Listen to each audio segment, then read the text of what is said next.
Hi students, today I am going to tell you the remaining part of framing question. Framing question का अंतर्गत जो चीज़ें बची हुई है उसको मैं आज बताने जा रहा हूँ। जैसा कि मैंने पिछले वीडियो में जो 9 टेंस थे, प्रेजेंट के 3, पास्ट के 3 और फ्यूचर के 3, उनको मैंने बताया था। आज जो टेंस बचे हुए हैं, जो तीनों प्रेजेंट, पास्ट, फ्यूचर के, वो हैं परफेक्ट कंटिन्यूअस। तो प्रेजेंट परफेक्ट कंटिन्यूअस टेंस में जैसा कि आपको पता है कि अगर आप वाक्यों को देखते हैं तो ऐसे वाक्य क्या होते हैं, उनमें बनाने के लिए हैज बीन और हैव बीन का प्रयोग करते हैं। सिंस फॉर तो परफेक्ट कंटिन्यूअस हर एक टेंस में लगता है, और सिंस निश्चित समय के लिए होता है और फॉर अनिश्चित समय के लिए होता है। तो जैसा आप लोग सेंटेंसेस बनाते हैं उसमें इंटीग्रेटिव सेंटेंसेस जब बनाते हैं हम लोग प्रेजेंट परफेक्ट कंटिन्यूअस में, तो हैज और हैव को आगे करते हैं, उसके बाद सब्जेक्ट, उसके बाद बीन का प्रयोग होता है और वर्ब फर्स्ट के साथ आईएनजी होता है, सिंस फॉर होता है, प्लस टाइम का यूज़ किया जाता है। तो ऐसे कुछ सेंटेंसेस है जिसको हम आपको बताना चाहेंगे। पहला सेंटेंस है जैसे I have been playing since 5 PM।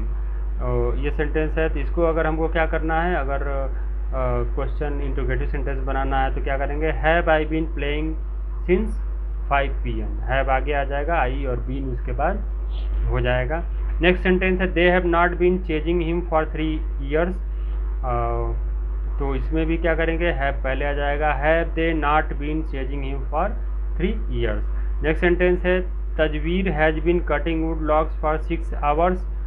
तो इसका अगर बनाना है तो तजवीर जो है 6 घंटे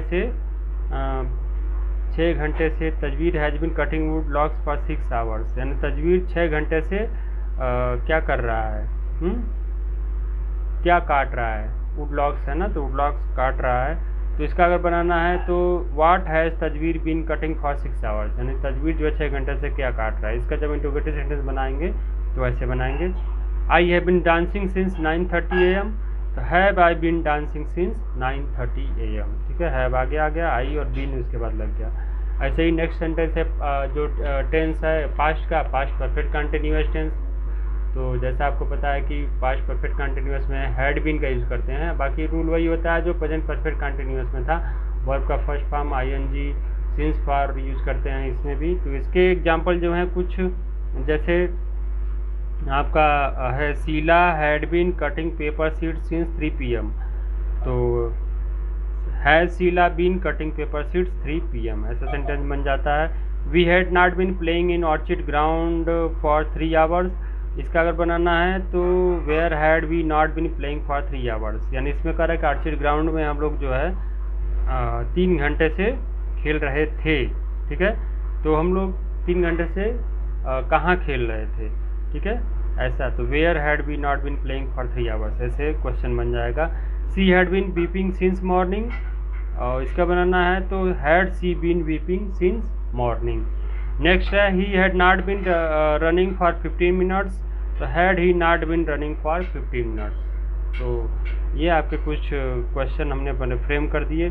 नेक्स्ट जो टेंस है फ्यूचर का बचा हुआ है और लास्ट टेंस होता है 12वां टेंस होता है। जैसा आपको पता है कि there are 12 tense in English grammar, 12 tense होते हैं। तो 12वां टेंस है फ्यूचर परफेक्ट कंटिन्यूअस। इसमें जैसा विल शैल का नाता फ्यूचर में हर टेंस में होता है, तो इसमें विल हैव बीन और शैल हैव बीन का यूज़ किया जाता है। और थोड़ा सा इसमें इंटीग्रेटिव बनाते समय ध्यान देना पड़ेगा। जैसे विल शैल तो पहले आता ही है, तो विल शैल के बाद हम क्या करते हैं, उसके बाद जो है सब्जेक्ट पहले होता है, विल शैल और हैव बीन तो होता ही है। तो जब इंटीग्रेटिव बनाते हैं तो विल शैल पहले आ जाता है, उसके बाद सब्जेक्ट, उसके बाद हैव, उसके बाद बीन का यूज़ किया जाता है, यानी विल शैल पहले आ जाएगा। जो मेन आपका हेल्पिंग वर्ब है तो एक तरह से उसको पहले कर देते हैं, उसके बाद सब्जेक्ट का यूज़ करते हैं, उसके बाद हैव बीन का, उसके बाद वर्ब का फर्स्ट फॉर्म आईएनजी के साथ सिंस फॉर और प्लस टाइम का यूज़ किया जाता है। तो इसका थोड़ा सा आप ध्यान रखिएगा, बच्चे इस टेंस में ज़रूर गलती करते हैं। सेंटेंस अगर देखते हैं तो I shall have been watching movie since 3 PM, ये सेंटेंस है। तो shall I have been watching movie since 3 PM, ऐसे बन जाएगा। They will not have been calling mister Das for 6 months। इसमें देखो सेंटेंस है तो आपका they will not have been calling mister Das for 6 months, यानी वे जो है मिस्टर दास को 6 महीने से कॉल कर रहे होंगे, फ़ोन कर रहे होंगे। तो whom will they not have been calling for 6 months, यानी किसको जो 6 महीने से will not लगा है, नहीं कर रहे होंगे, ठीक है। तो किसको वो 6 महीने से कॉल नहीं कर रहे होंगे, whom के द्वारा हमने क्या किया, इसको बना लिया। उसके बाद है यतेश will have been enjoying holiday for 3 months, तो what will यतेश have been enjoying for 3 months, यानी हॉलीडे एंजॉय कर रहा है, पॉजिटिव में यानी अफर्मेटिव सेंटेंस में है। तो उसका क्वेश्चन बनाते समय कि वह 3 महीने से क्या एंजॉय कर रहा होगा, व्हाट लगा के हमने इसको बना दिया। तो ये हमने टेंस के बारे में आपको बता दिया, जैसा कि आपने देखा टेंस जो है पूरे टेंस आपके आ गए। इसके बाद और भी जो सेंटेंसेस होते हैं, जो रूल हैं, उनको भी मैं बताना चाहूँगा। जैसे सेंटेंसेस यूजिंग मॉडल ऑक्सिलरी के साथ जो सेंटेंसेस बनते हैं, जैसे सब्जेक्ट के साथ मॉडल वर्ब, और उसके बाद जो है आई का यूज होता है, तो उसका क्वेश्चन फ्रेम करना है तो मॉडल वर्ब पहले करते हैं, उसके बाद सब्जेक्ट का यूज करते हैं, उसके बाद आई और आगे की चीज़ें बन जाती हैं। क्वेश्चन फ्रेम करना होगा तो जैसे मॉडल वर्ब 13 होते हैं, जैसा कि हमने बताया था। तो आई कैन स्विम, मैं तैर सकता हूँ, हैं, कैन आई स्विम, इसका जो इंटीग्रेटिव सेंटेंस बनेगा can I swim. We would not go there, इसका अगर बनाना तो would we not go there, question mark, ये हो जाएगा। I may permit you to go, मैं तुम्हें जाने की सहमति दे सकता हूँ।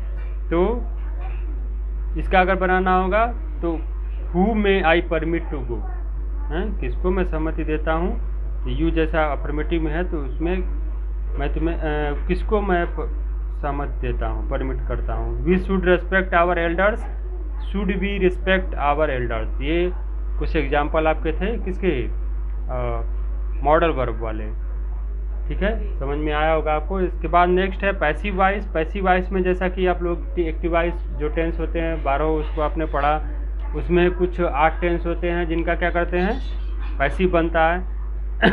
पैसिव बनाते समय क्या करते हैं, सब्जेक्ट के साथ helping verb, model plus third form of verb by, और उसके बाद ऑब्जेक्ट का यूज करते हैं।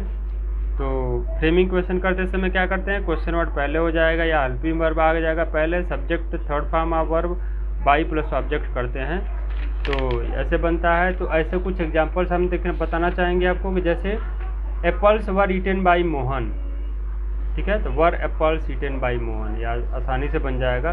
शिखा is not being called by you, is Shikha not being called by you.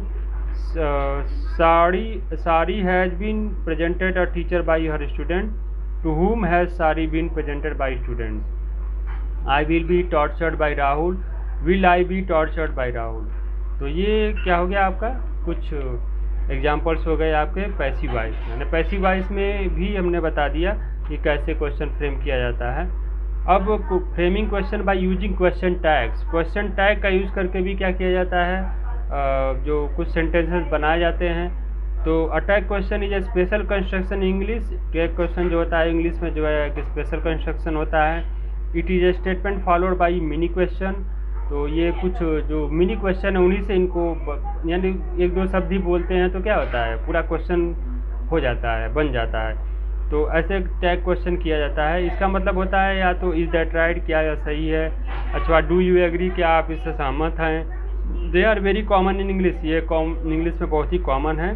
तो जो बेसिक स्ट्रक्चर है टैग क्वेश्चन का कि पॉजिटिव स्टेटमेंट, जैसे snow is white, negative tag हो जाएगा इज़ नॉट इट, यानी स्नो जो है वो वाइट है, इज़ नॉट इट क्या ऐसा नहीं है। तो you like me, don't you, तुम मुझे पसंद करते हो, या डोंट यू क्वेश्चन मार्क लग जाएगा, निगेटिव टैग हो जाएगा। और this flower is very beautiful, is not it, यह फ्लावर बहुत सुंदर है, क्या ऐसा नहीं है। Rahul is very stupid, is not ही, राहुल मूर्ख है, क्या ऐसा नहीं है, क्या वह नहीं है। Mister Jain broke this glass, does not he, mister Jain ने क्या किया, ग्लास को तोड़ दिया, क्या उन्होंने ऐसा नहीं किया। तो निगेटिव टैग बन गया। ऐसे ही निगेटिव स्टेटमेंट भी होते हैं। This doll is not beautiful, positive tag लगेगा is it. Vikas has not eaten apples, has he. Tanu will not go temple, will she. Vibhu's mother does not cooks delicious food, does she. तो ये आपके जो question tag है framing किए जाते हैं उसको हमने बताया आपको। अभी भी कुछ चीज़ें जो है इसमें बच रही हैं जो फ्रेमिंग क्वेश्चन के अंतर्गत है, तो उसको मैं नेक्स्ट वीडियो में कंप्लीट करूँगा। और अभी तक जो है मैंने जो भी बताया है तो उम्मीद है कि आपको समझ में आ गया होगा। और जैसा कि ये चैनल क्रिएट किया गया है जिसमें वीडियो मैं आपको दे रहा हूँ CS सेकंड का, तो इसके अंतर्गत CS सेकंड के अंतर्गत जो भी चीज़ें हैं मैं आपको गूगल मीट से और ये यूट्यूब चैनल से और फिर इसके साथ ही साथ नोट्स भी दूंगा, तो उसको आप लोग नोट डाउन करते रहें। और चैनल पे आप लोग लाइक और कमेंट ज़रूर करें। कमेंट से आपकी जो इंटरेस्ट है वो नज़र आता है कि हाँ आप वीडियो को देखते हैं, थोड़ा आपको चीज़ें सही लग रही हैं। तो घर रहें, सुरक्षित रहें, स्वस्थ रहें और नेक्स्ट वीडियो का इंतज़ार करते रहें। तो टिल देन, तब तक के लिए गुड बाय।